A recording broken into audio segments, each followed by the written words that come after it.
living this great life, you're doing everything you're supposed to do, but deep inside, when you look in the mirror at night, you know you are sad. And you are sad because your soul hurts, because you need God.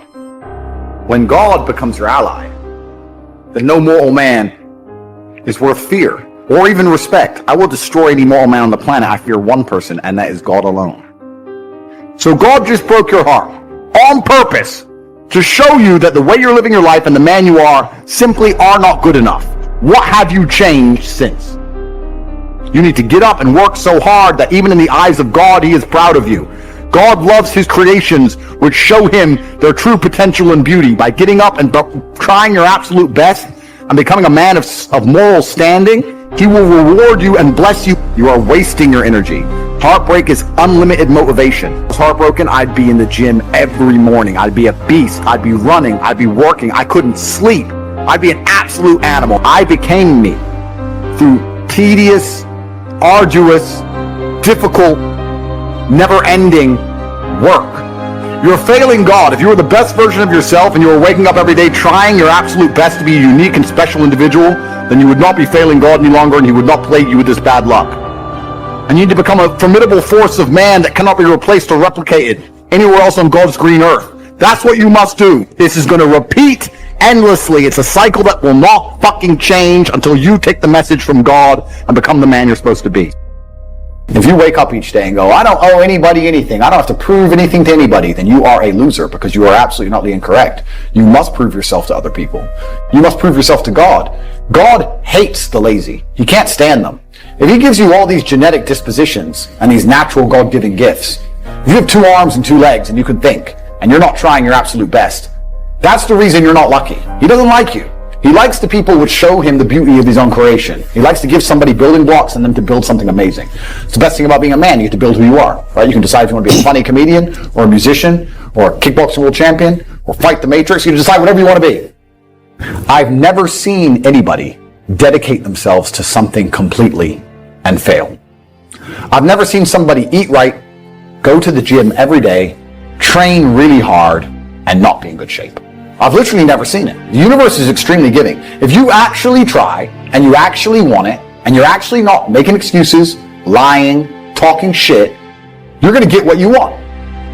So when I see people who don't have what they want, I consider them losers. And this may be elitist, I understand that. But if I put myself through endless pain to end up where I am, it's very hard for me to have sympathy on the man who's afraid of pain. You're avoiding pain.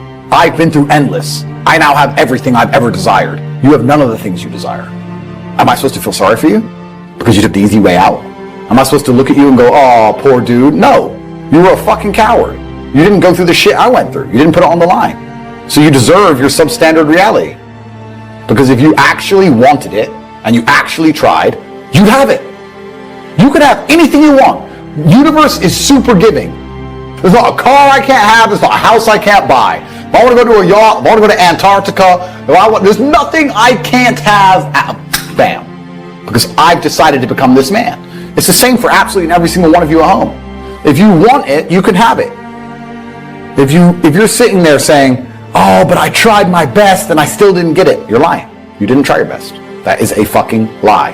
The universe gives it to everybody who genuinely tries. And I know that to be a fact because this world's competitive. We're all competing against each other. And the majority of people don't try. The world is hyper-competitive. If you're going to be a man who's going to sit and say, I'm just sad, you are always going to lose in competition to men like me. No. And there has to be losers for there to be winners. I am tired of sympathy. Sympathy doesn't work for anybody. I'm not going to sit here and be sympathetic for people who say they're too sad to try hard and be their best. Guess what? Perhaps I was sad every time I did exactly what I was supposed to do and trained anyway. Perhaps I was afraid when I fought anyway. Perhaps I was tired when I worked anyway. This is how you get ahead in life. I don't have a fucking ounce of sympathy for these people who sit here and say, well, I feel this way, so I can't. Then don't do it. Stay down there. The winners are at the top, and the winners at the top don't give a shit about how they feel. We wake up and we perform regardless of how we feel day after day. So if I'm going to ignore my own feelings, I'm certainly not going to take into consideration anybody else's. Yeah. Why am I going to ignore how I feel and make sure I'm constantly performing regardless, flawlessly, and then sit and go, oh, but he doesn't feel good, so he's allowed to fuck up. No, you are not. You're not allowed to fuck up to your ancestors or to God or to yourself. You have to perform. This is what being a man is about. The baseline of masculinity is doing things you don't feel like doing. I can't comment on being a woman because I'm not one. But the baseline of masculinity as a whole is the thing that makes a good man a man is that he does what he doesn't want to do. He doesn't want to work and he works anyway. He doesn't want to go to war and he fights anyway. He doesn't want to get up, he gets up anyway. That's the whole point of it. We didn't want to die in the Titanic. Guess what happened? We died in the Titanic. You can't sit there as a man and say you don't feel like it. You're not allowed to not feel like it. You're supposed to do it anyway, regardless. Yeah. So when a man sits there and says, oh, but you don't understand, I'm struggling with motivation. If you are struggling with the motivation to be a winner, then stay a fucking loser. No problem. Stay a loser. Don't care. Because in my circle, there's no losers around me. Your energy is disgusting. I find it revolting. I don't like weakness around me, even near me. Even people coming up saying hello to me. If you're depressed, don't even shake my hand. I do not have time for losers on any regard. Winners only. If you're the person who wakes up, does work, is fantastic at it, and then takes 3 days off, you're going to lose. They say that hard work beats talent when talent doesn't work hard.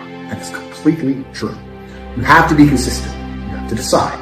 Are you the kind of person who wants to make a lot of money in this life and live a life of freedom? Or are you the kind of person who wants to look back when he's 30 on his 20s or 40 on his 30s and look at that decade and go, what did I do with that decade? Well, I didn't get rich. I didn't travel the world and live like they do in Tate Confidential. What did I do? Well, I had a day off here, a day off there, a bunch of nothing days that amalgamate into this decade of nothingness, and you're just wasting your time. If you want to win, you need to be consistent. You don't need to be the smartest, not at all, but you have to be the guy who's there day after day. And I will guarantee you right now, IQ has nothing to do with how successful you'll be as a person. What is going to determine how successful you're going to be is, are you there every single day? Are you doing what you're supposed to do day after day? I can also apply this to sales. I knew guys who were terrible on the phone. Back in my day, sales used to have to call companies. I was smooth, I was the best.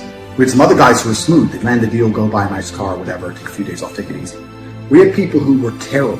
When I say terrible, I mean they had a thick Indian accent, didn't speak English that well, didn't know the script that well, didn't know the answers, but they were always in the top 20% of the company because they just hammered the phone. They just were on it. They needed to feed their family in Bangladesh. They didn't give a fuck. They were just calling. That's it, day after day. When you're on lunch break, he's on the phone. You can win with hard work alone. And that's what's amazing about the universe when I say that. God will give you anything you truly want. If you truly want money and you truly try hard, you truly listen to us, you are going to have as much money as you could possibly ever desire. But if you think you want money, but you kind of want something else, or if you're arrogant, or if you're lazy, you're going to end up somewhere in the middle if you're lucky and talented. And if you're not talented, you're going to end up at the bottom. So you don't want to be a normal dude, because when you're a normal dude, you're a loser. You don't get to do amazing things. What's interesting is none of you have had a normal life. You've had a unique and individual life path. The things you've gone through, nobody else on the planet has gone through. You've lived certain experiences, the school you went to, the time you were picked on in that class, the girl who broke your heart. Every single thing you've been through is unique, like a fingerprint. A completely unique life. And somehow you've managed to stay completely non-unique. It's almost impressive how you can have a completely unique life experience and still end up average. How the fuck did you do that? Your life's different than everyone else's, and you still look and talk and sound and act like everybody else. Like a dummy. That happened because you have not paid enough attention into analyzing your life. Self-analysis. Every single time something good happened to you, every single time something bad happened to you, you've not spent enough human hours sitting and thinking and trying to work out why it happened. How to make sure the good things happen more often, how to make sure the bad things happen less often. What was God trying to teach you? He was trying to teach you something. You think, oh, I just got scared. No! God sent you a lesson. He didn't pay any attention to it. Do you understand? Everything that's happened to you has been sent from God himself to guide you on a unique path. Everything good and everything bad. And the point of the unique path is that you end up a unique person. But you are failing. God is unhappy because you're not trying hard enough. God hates the lazy. God wants people who try. You understand? You know what I can't stand when I hear Christians say, if it was a Lord's will, I would have had some money by now. No. You can't dump that on God. He said faith without works is dead. I'm just asking you, man, to try something new. Now, if that ain't what you want to do, then good luck. You keep doing what you've been doing, you're going to keep getting what you've been getting. I would try something else if I was y'all. Look at somebody and say, it'll work if you work it. Work it. I started my church with 7 people in a building, cooking ribs and chicken to pay the rent. When they were calling me the boy pastor, and they were making fun of me and said I would never be nothing. I worked a job and I preached on the side, and I put my check in the offering to keep the doors open, and whatever we had left, we cooked up and sold dinners to get another month to fight again. We preach with our lights off. We preach with our water off to get to where we are right now. And I came to tell you today, whatever it is you are trying to build, if you won't sacrifice for it, if you won't be hungry for it, if you won't sweat for it, if you won't bury your pride and put in the work for it, you don't have the right to get it until you will stay up at night and go to school while other people are watching the game and read and work and pray to get to be whoever it is you are trying to be. You have not got the right. You need guts. You can't be this without guts. I preached 1.5 years in an empty room. Forget about my dream. What is your dream? What is your goal? And how much, what will you put into it in order to get what you're trying to get from God? How much? It will only work if you work it. If this message spoke to you as a man, you can either cower down and give up and let your wife become your mama, or you can stand up like a grown man and handle your business. Get out of your feelings. People will not work for emotional people who have meltdowns and freak out and hold grudges. You have to be bigger than that. We don't have time to deal with your attitudes, so stop popping your neck, hold your head up, get yourself together, and get ready to fight the good fight of faith. I've been wondering why it didn't happen. I didn't realize I had to serve to lead. Nobody ever taught me how much it costs. Greatness is expensive. Succession is expensive. This does not work like your phone. This does not work like an app. You have to work it. And it doesn't happen overnight for most people. Yes, there are 1 or 2 people, but out of millions of people, those are only 1 or 2. The rest of us have to work it. It will work if you work. Every discouraged person, every person who's been feeling like it's just not working, it's just not working, this was your message. If I never preach again, this was your message. It will work if you work it. You think you can wish your way up? You cannot wish your way up. It'll work if you work it. Remember these words. It will work if you work it. I rebuke every giving up spirit. I rebuke every quitting spirit. I rebuke every spirit of forlornment.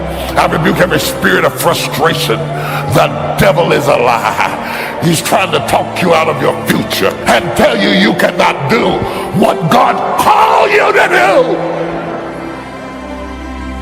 do. The dreams God has placed in your heart are not going to come to pass without opposition, without delays. There will be plenty of opportunities to get discouraged, think that it's not meant to be. If you give up after the first time or the 30th time, what that really means is you didn't want it bad enough. There should be something you're believing for that you are relentless.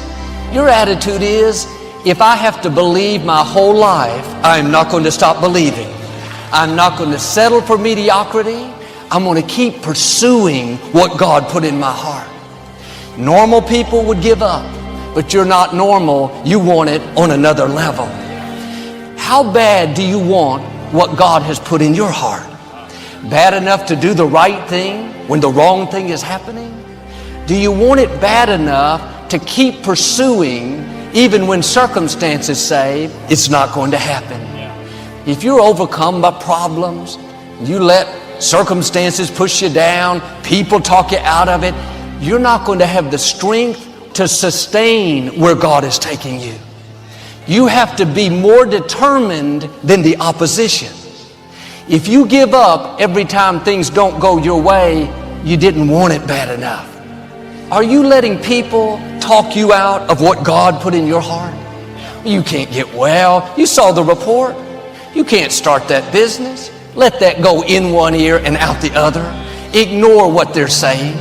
If you're going to see what you're believing for, you have to be willing to do what other people won't do. Other people may not believe when it looks impossible. They may get discouraged, tell you, don't bother praying. No use getting your hopes up. You're wasting your time. Say, God, this looks impossible, but I know you can do the impossible.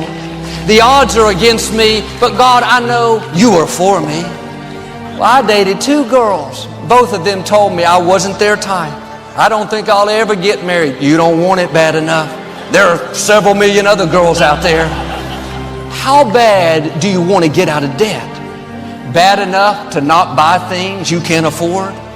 Bad enough to honor God by tithing your income? How bad do you want that promotion? Bad enough to get to work early? Bad enough to take that online course to sharpen your skills? How bad do you want your children to stay on the right course? We don't think twice about having to get our children up for school. Their schooling is incredibly important. But I could argue that their spiritual life is even more important. Learning to honor God as a person of excellence and integrity, those seeds planted in them will affect them for the rest of their lives. How bad do you want your marriage, your relationships to work out? Bad enough to clean up a mess that you didn't make? There are new levels in front of us, but much of it depends on how bad we want it. You can pray, God, help me to feel better. God, I'm always so tired. Are you eating right? Are you exercising? Are you living stressed and worried? Then God will do what you're asking. But you can't override natural laws and expect to live a blessed, healthy life. When He sees you doing all you can, then He'll make things happen that you can't. Now do your part and distinguish yourself. Be willing to do what others won't do. Yes, it takes discipline, but the pain of discipline is less than the pain of regret. It's hard to lay off the junk food, things that are not good for you. That pain is less than the pain of not being healthy. One of the saddest things is to come to the end of life and wonder what I could have become. What if I would have broken away from those friends that were causing me to compromise? Where would I be? What if I would have taken that step of faith in my career and not played it safe all the time? You don't have to wonder. You can start right now. The question is, do you want it bad enough? Make this decision. I am not going to live complacent, passive. I'm going to pursue what God put in my heart. The difference between a dream and a wish is a wish is something you just hope it happens, but a dream you put actions behind. Faith without works is dead. Wishing isn't going to get you anywhere. And the people that succeed don't always have the most talent, the most opportunity. Many times they simply want it more than others.